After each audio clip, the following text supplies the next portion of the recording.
لله رب العالمين، والعاقبة للمتقين ولا عدوان إلا على الظالمين، وأشهد أن لا إله إلا الله ولي الصالحين، وأشهد أن سيدنا محمدا عبده ورسوله إلى الناس أجمعين. اللهم صل وسلم وزد وبارك عليه وعلى آله وأصحابه أجمعين.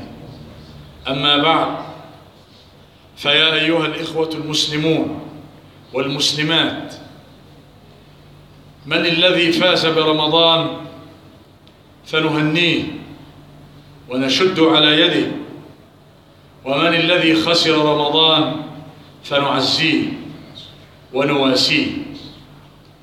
ولكن ما هي علامات قبول العمل؟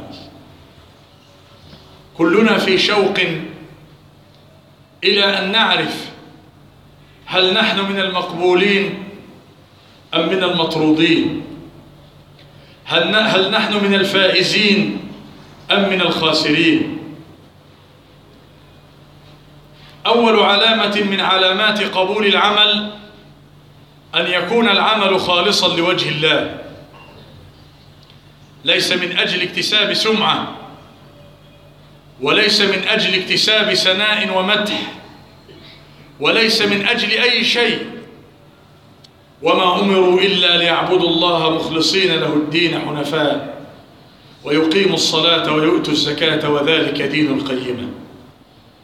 يقول النبي صلى الله عليه وسلم: إن الله لا يقبل من العمل إلا ما كان خالصا وابتغي به وجهه.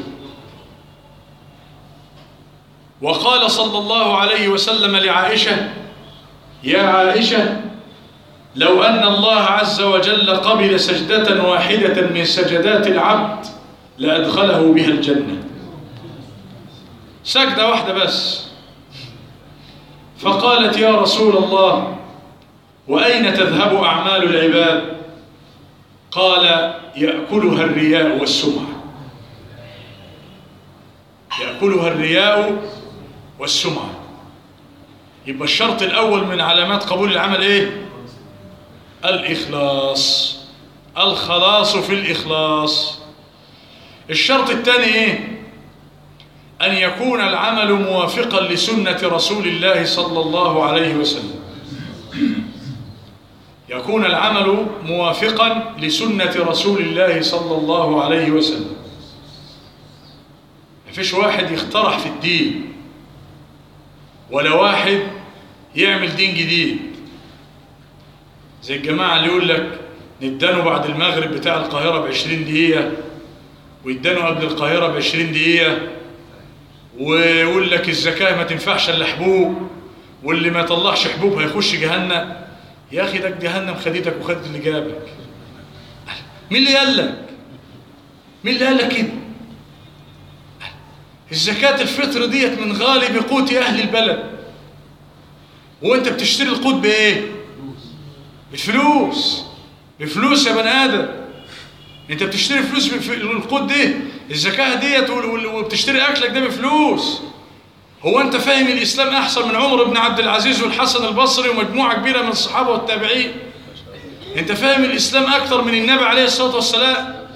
خلاص بقى، روح حج بالجمل، روح حج ماشي. ما هم دول عايزين يعملوا دين جديد، أهم حاجة عندهم يخالفوا الناس وخلاص. لابد أن يكون العمل موافقا لسنة رسول الله صلى الله عليه وسلم. الشرط الثالث من شروط إيه؟ قبول العمل: أن يكون حالك بعد العمل خير من حالك قبل العمل. أن يكون حالك بعد العمل أفضل من حالك إيه؟ قبل العمل. أما أنت بتقرأ قرآن أو بتصوم رمضان، وأنا مثلا بسرق قبل رمضان وبسرق بعد رمضان، يبقى دي علامة من العلامات من العمل بتاعي غير مقبول. العمل بتاعي لم يتجاوز سقف هذا المسجد. صليتوا على رسول الله. خلي بالك، خلي بالك من الحكاية دي، أن يكون حالك بعد العمل أحسن من حالك إيه؟ قبل العمل. بمعنى إيه؟ بمعنى أن يؤثر العمل في أخلاقك. أنت كنت قبل رمضان بتجيب سيرة الناس، بعد رمضان تقول لا خلاص، ده أنا بقالي يا راجل 30 ليلة بصلي لما طلعت روحي، ده أنا صمت لما خلاص، ودعيت ربنا وقلت له اغفر لي وسامحني، وآخر مرة عملت ذنوب قبل رمضان، عملت معاصي كبيرة قبل رمضان، بعد رمضان بقى ما اجيش أعمل معاصي كبيرة تاني. مش كده ولا إيه؟ بعد رمضان ترجع زي قبل رمضان، يبقى كل سنة وأنت طيب، يبقى محدش يجي لك في كحك وبسكوت. العلامة الرابعة ولا الكام دي؟ أي الرابعة، أحسن هقول له سبحان الله عملوا مشكلة.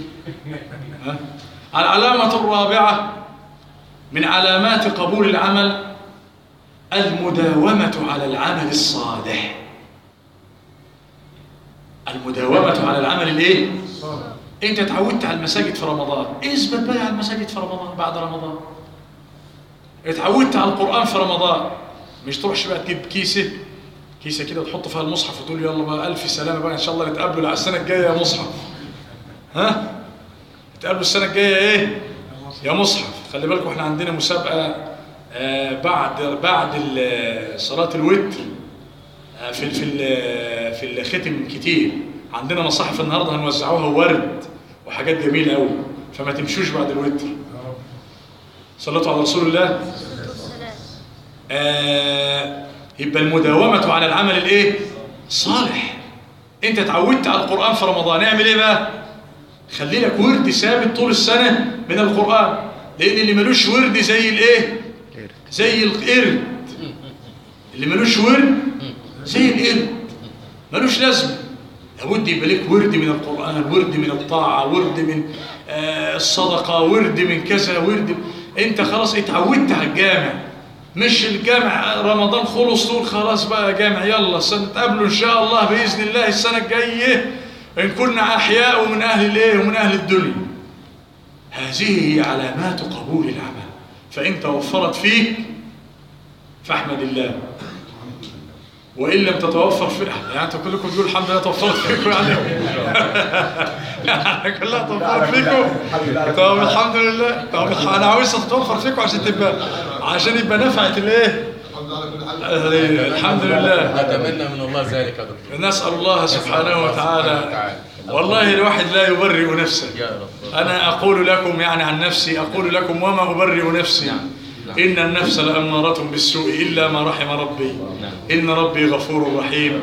نسأل الله سبحانه وتعالى أن يعلمنا ما ينفعنا وأن ينفعنا بما علمنا، وإلى لقاء آخر إن شاء الله.